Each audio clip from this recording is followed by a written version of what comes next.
আশা করি সবাই ভালো আছেন। তো এই যে টয়লেটে হট অ্যান্ড কোল্ড দেওয়া আছে। তো আমরা সাধারণত এইটার পানি অন অফ করার জন্য কখনো কন্ট্রোল চেঞ্জ করতে হলে আমরা ফল সাথে দিয়ে থাকি।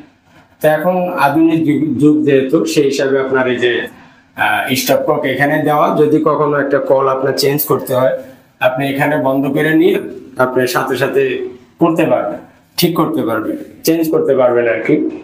কিন্তু এখন সুবিধা দেখতে যায়, অসুবিধা কোনটা, এই যে লাগানোর পরে এটা লিকেজ করছে, লিকেজ করার পরে যে টাইলস ভাঙবে, কিন্তু এটা আবার ঠিক করছে। তো চাবি কিন্তু এখানে মানে অন অফ করার যেটা এখানে দিছে, আবার চাবি কিন্তু ফলস লাভেও দিছে। তাহলে দুই জায়গায় কিন্তু দেওয়ার কোনো প্রয়োজন হয় না, হয় উপরে দিতে হবে নাহলে ভিতরে দিতে হবে। আর যদি এটা ভিতরে দেন তাহলে অবশ্যই ভালো মানেরটা দিতে হবে, যেন লং টাইম এটা টিকসই থাকে, কোনো লিকেজ টিকেজ না হয়।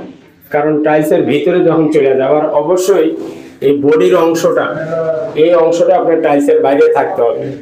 কখনো যদি সমস্যা হয়, খুইলা এই হেডটা চেঞ্জ করে আবার আরেকটা লাগাইলে যেন হয়।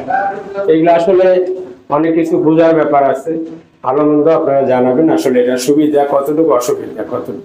চাবি উপরেও দেওয়া আছে ফলসাতেও, আবার ভিতরেও দেওয়া হয়েছে।